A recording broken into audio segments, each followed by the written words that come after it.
రైతులు 10వ తారీఖు కాలం వదులుతున్నాం అని ప్రభుత్వం నుంచి అధికారులు కానీ నాయకులు కానీ మాటిస్తే మేము విత్తనాలు వేసుకున్నాము. ఈరోజు కనీసం మా పరిస్థితి ఎంత ఘోరంగా ఉందో చూడు అని తీసుకొస్తే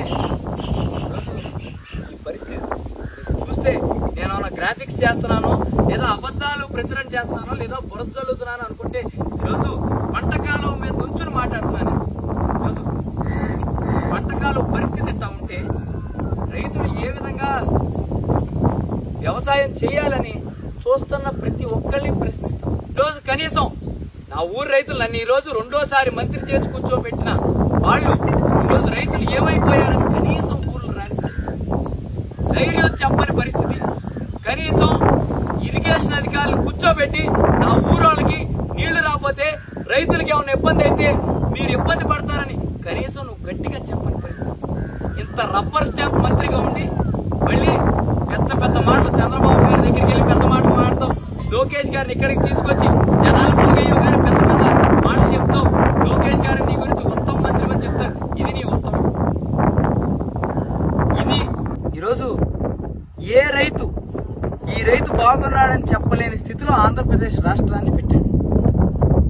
ఎక్కడ చూసినా ఒకవైపు మిర్చి రైతులు, ఒకవైపు మామిడి రైతులు, ఒకవైపు మినుము రైతులు, ఒకవైపు వరి రైతులు, ఒకవైపు గ్రౌండ్ నట్టు.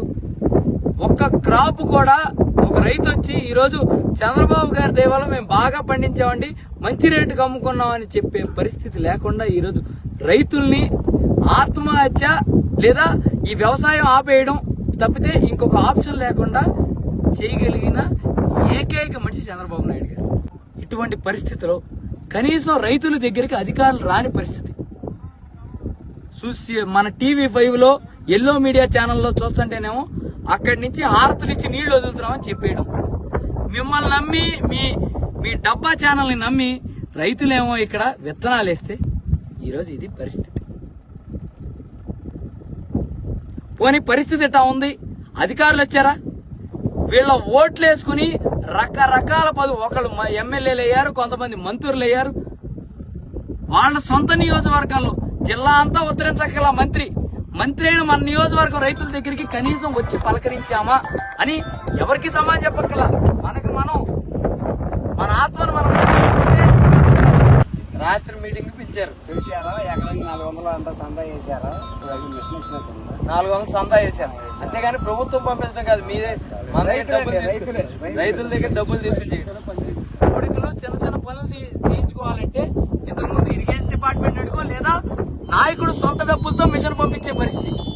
ఈరోజు మంత్రి గారు ఆయన కార్యకర్తలతో ఊర్లందరికి కౌరు ఏం పంపిస్తా అంటే మిషన్ కి ఎకరం ఉన్నోడు ఎకరంకి 500 600 చొప్పున మీరివ్వండి, మీరే మిషన్ పెట్టి పని చేయించుకోమని చెప్తారు. అలాగే క్రాప్ ఇన్సూరెన్స్ జగన్మోహన్ రెడ్డి గారి హయాంలో ప్రభుత్వం ఇన్సూరెన్స్ డబ్బులు పే చేసేది. ఏమైనా పంట నష్టం జరిగితే ఆ రైతుకి డైరెక్ట్ గా అకౌంట్ లో ఇన్సూరెన్స్ డబ్బులు పడేది. ఈ రోజు ప్రతి రైతుని ఇన్సూరెన్స్ డబ్బులు 830 రూపాయలు ఎంతో రైతునే కట్టుకోమని చెప్పడం జరుగుతుంది. ఇక అన్ని ప్రజల సొమ్ము ప్రజలే ఖర్చు పెట్టుకుని ప్రజలే వాళ్ళకి మంచి వాళ్ళు చేసుకుంటే ఇక మన గవర్నమెంట్ ఎందుకుంది? వైఎస్ఆర్ కాంగ్రెస్ పార్టీ ఎవరైతే కష్టంలో ఉన్నారో వాళ్ళందరికీ అండగా ఉంటది. మిర్చి రైతుల కోసం జగన్మోహన్ రెడ్డి గారు బయలుదేరారు, నువ్వేం చేసావు? వాళ్ళని ఆదుకోపోగా జగన్ గారి మీద కేసులు పెట్టావు. మామిడి రైతుల కోసం జగన్మోహన్ రెడ్డి గారు వెళ్తే మళ్లీ కేసు పెట్టావు. ఇట్లా నువ్వు ఎవరు ప్రశ్నించినా మంచి చేయమని ఎవరు అడిగినా నువ్వు కేసులు పెడతానంటే కేసులు పెట్టించుకోవడానికి మేము కూడా సిద్ధంగానే ఉన్నాం. రైతులతో పాటు కలిసి సోమవారం రోజున కలెక్టర్ గారికి అర్జీ ఇవ్వడానికి మేము బయలుదేరబోతున్నాం. నీ ఇష్టం, పోలీసులు పెట్టి ఆపుకుంటావా, మమ్మల్ని ఎక్కడైనా ఆపేస్తావా, నీ ఇష్టం. మేము మాత్రం వెళ్ళడం ఎవరు ఆపలేరు. అలాగే కలెక్టర్ గారు రెస్పాండ్ అవ్వని పక్షంలో మేమందరం ధర్నా చౌక్ లో కూర్చోడానికి ఇక్కడ సాగు చేస్తున్న ప్రతి రైతు సిద్ధంగా ఉన్నాడు.